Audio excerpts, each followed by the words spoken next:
Now, a couple of your celebrity friends have been more outspoken now, more than ever, during election time.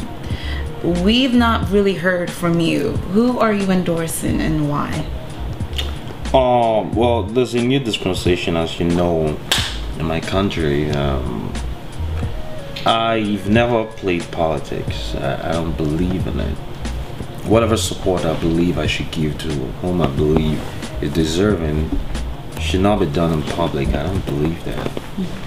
Indoors is in the best perspective, like a commercial, you know, seriously. In commercials, you get paid.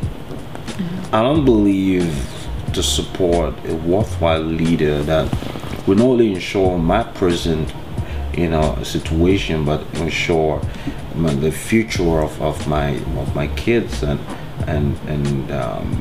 my country.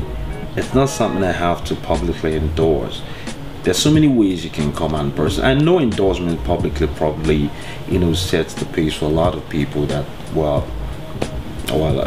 people deem as your followers to go on that part and support that candidate. But there are many things you can do. I'm not saying what my colleagues did was wrong. I'm not in there. It's not my place to judge anybody or the ways by which they choose to give their support of a candidate. But I'm just saying my methods are somewhat different. Okay, and it's something I like to sit down and discuss on a round table. My president is one I believe in. Okay, I've known him since he was governor. You know, he's supported my organization, my non-profit organization, and I like to look. He's a father in the best sense of it, and I've had a great opportunity and the privilege of meeting him a lot of times, and he's just a remarkable man. Somebody that rose from seemingly nothing to the president of a nation, the most popular black nation in the world. And that speaks so much for not only the character, but the opportunities that the man has had at his beck and call. That kind of opportunity can only be divine, in my opinion, and I support him.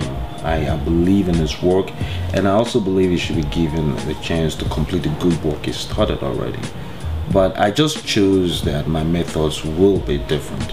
I will not stand in front of a camera and say, hey, so name should be supported and so name should not be supported.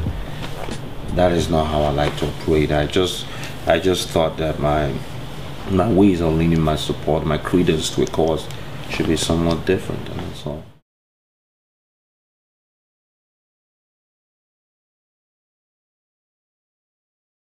Okay. Well, one thing that no one can argue on is that you are such a fashionable person. As in, everything you wear, from head to toe, you got the right packaging. Thank you. Thank you very much. It's a very, very, very... Now, I'm sure you haven't heard that before. I can't pretend I have. I'm sure everyone tells you that. You're just being modest. Now, I hear you're having a clothing line. Is this true? Some people approached me just a few months ago. They call themselves Bobo Clothing Line. And 3 years ago, I nearly formed a clothing line called Untamed. We had perfume, deodorant, we started with the jeans.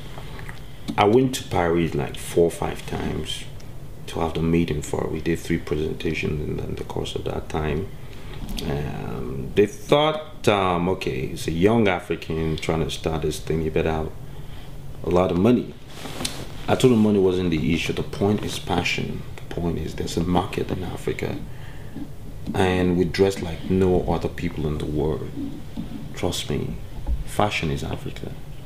I don't hold that I hold that in very high regard, and by no means can anybody take that away from us. You know, we're people of culture, of tradition, of color, of strength, and history, and when you put that confluence together, that's what fashion is about. It's a lifestyle, it's a way of life, And that's what we've always been, and it's embedded in every one of us. Some allowed it flourish, some killed it. Killed it. Yes, some killed it in a sense. I've always come from that background. My dad was one hell of a dresser. The bongo pants, the fitted shirt, the afro hair. The man was remarkable. Yeah, my mom is always there. My mom's a caterer, by the way. You know, Okay. She has something. And from an early age, I always chose to dress a certain way, and they allowed me. My parents gave me that permissiveness. They said, okay, he will not go to church except you let him pick his clothes. He will not go to that birthday party except you let him pick his clothes. So it was agreed a long time ago. Even if he comes out looking weird, leave him. That's what they picked out, and he would not have it any other way. Trust me, well, man, I'm African. You get the once in a while they cut my behind when I get out of line, but I stuck by it. And by and large, it grew that way. I've always had a sense of style, a certain what I want it to look like. It may not be what you want to call politically correct, what you want to say conventionally it is right. But who dresses to please people anyway? You dress to provoke arguments, to provoke debate. Right. You don't dress to impress. You dress as a lifestyle, as a way of life, as what you believe in. It has to be a confluence of everything, the entirety of who you are, your essence, your beliefs, your ideologies, your class. Because whether you like it or not, that's what it is. I sometimes I violate it. I bring the retros, I put the prep look, and I slam it together and I rock it. And I believe in something. I tell myself, I have poetic license. So what are you going to tell me? You know, so it's fun. A lot of people make it out like this serious business. That's why they are markers. That's why you have to have a certain budget before you can walk into a D&G store or an Oscar de la Renta. I don't believe in it. I don't. Honestly, of course, the budget has gotten better with time, and I can afford certain things. But I've discovered flea markets in Paris. I've discovered places called the Village in New York. I've been to Amsterdam at the Wies, and I've been to in Lagos. You know, where you get to the market, Yaba market. I've been everywhere where you're not supposed to go and shop. Yeah. And I've discovered little elements there that just sets you apart from the regular dress, and I think that's pretty much who I am. Now, to just listen to you talk about fashion is amazing. It's like, I mean, it's like hearing you talk about like Songs of Solomon, like a woman. It's like you're talking about clothes. Do you realize that? Oh man, I didn't realize that was going on. Like, honestly, any of those 25 girls that you're gonna be, they better bring it. They better bring the best. Because listening to you talk about it, I don't even know where I fit in. Am I the Yaba market? Nah. The trick, the genius is putting everything together. Okay? You can rock the outer shoes and the Yaba pants and the Louis Vuitton suit and still come on. People, my publicist went to an event with me. I fired him though. He doesn't work for me anymore because I believe, well, he got there and they asked me, where did you get your t-shirt? I said, from Yaba. The guy pinched me like, what did you? I said, yeah, I bought it in Yaba.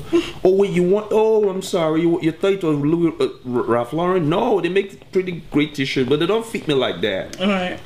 There's this place in Yaba. I went there and I'm rocking it. And he said, what's the jacket? I said, Tom Ford. Okay, it's basically a $2,000 jacket, but this t-shirt right here is 500 naira. What are you going to tell me? And there's nothing wrong with that. There's nothing you're going to tell me. It's my body. This is who defined the criteria in the first place. That's right. Because okay, why I sort of woke up and said, you know what? You wear your pants blue and the black red shirt, it's not going to go. He's a man. Right. And he said it. And it became bespoken. No, that's not how it works. I should be able to say I want to wear this and wear that and be completely at ease with it.